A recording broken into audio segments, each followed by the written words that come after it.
Yeah, I guess you could say I'm a gamer. Don't spread it around though.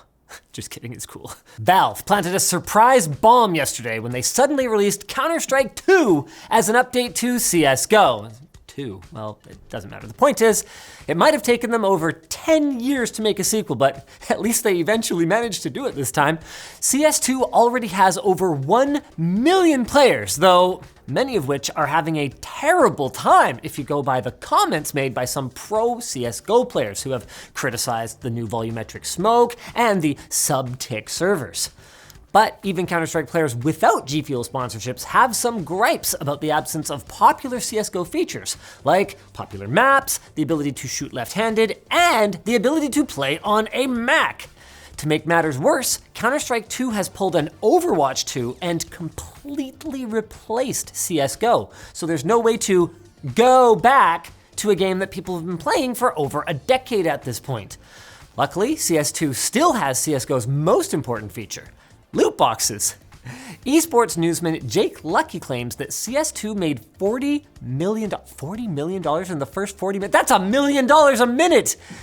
I mean, it's tough to verify that claim, but CS2 is dominating Steam's top sellers list, despite being free to play. Again, the math is very hard for me. The only explanation then for why CS2 is beating Cyberpunk 2077 twice is because adults are gambling for shiny knives. You don't understand, it's rainbow color. Microsoft's massive self-inflicted Xbox leak was so bad that PlayStation chief Jim Ryan has resigned out of secondhand embarrassment.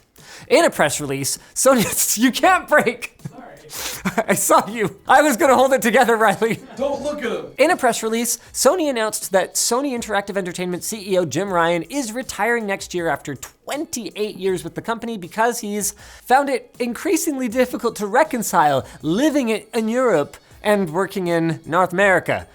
It was a problem that simply couldn't be fixed, I guess, except by quitting, or maybe leaving Europe. But hey, then where would he buy the good bread and chocolate cigarettes? Ryan will be replaced in the interim by Hiroki Totoki, who is already acting as Sony Group Corporation President, COO, and CF. I mean, how many jobs does poor Totoki need? He Totoki all the jobs. Sorry. Is Sony trying to artificially create their own Elon Musk here? How many children does he have? Sorry. All these questions and more will not be answered right now. Epic Games is cutting its staff by 16%, which translates to around 830 people being laid off.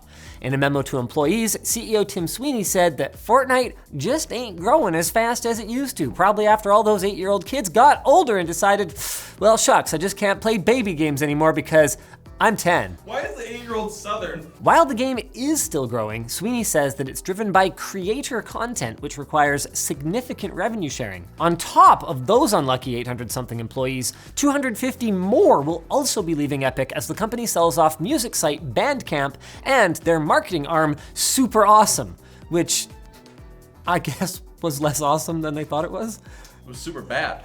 Call me Michael Cera. Elsewhere in the game industry, developer Creative Assembly, I like that, warned of layoffs after parent company Sega announced structural reforms due to record losses for this fiscal year, going so far as to cancel the upcoming game HYENAS. You know HYENAS, the iconic hero-based multiplayer extraction shooter from Creative Assembly, the studio best known for the Total War series of strategy games. Damn it, I just can't believe that failed. It had all the things video game companies think players want. You know, I'd have been more likely to play a game about the hyenas from The Lion King. That's what I thought it was. And now it's time for the Rapid Morsels, brought to you by dbrand and their ultra premium Steam Deck case, the Killswitch. When your hands grab its premium grippy texture, you'll be saying, ooh. And when you see the modular back panel complete with a kickstand that doubles as an SD card holder, you'll be saying, ah. And if you get the travel cover to replace the Steam Deck's OEM carrying case, you'll be saying, wow, where did all my money go? Sorry, that's not it. Whatever, to get this, go to IamVeryShort.com and enter the code GAMELINKED to get 10% off your entire purchase. That's right, pay dbrand less. Ha! Rapid Morsels can solve any problem. Your wife left you? Rapid Morsels. Friend moved away? Rapid Morsels. You're in a mall and it's overrun by zombies and the sanest other human is a journalist who keeps bragging about how he's covered wars? I don't know if they're gonna help with that. On Tuesday, the FTC decided its internal administrative challenge to the Microsoft Activision deal is back on the menu, boys!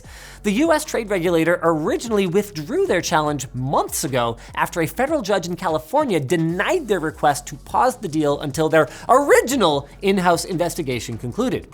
The FTC's new hearing likely won't end before the acquisition goes through, though, which means they'll have to get Microsoft to unacquire Activision. This is like trying to convince someone to cut off their arm. If that arm was an experimental robotic third arm that came out of their chest and cost $69 billion. Or came out a little lower than their chest at that price. The point is, the console release for Cities Skylines II has been delayed, presumably due to construction. I just assumed it would be due to it being like impossible to play a game like that with a controller. The point is, the PC version is still set to launch as scheduled on October 24th. According to a statement by developer Colossal Order and publisher Paradox, the delay is to focus on bringing the console version of the game into line with the quality and performance of the PC counterpart. How backwards? What timeline am I on right now? They have to make the console port match the quality of the PC port? The point is, it sounds great. It's riveting!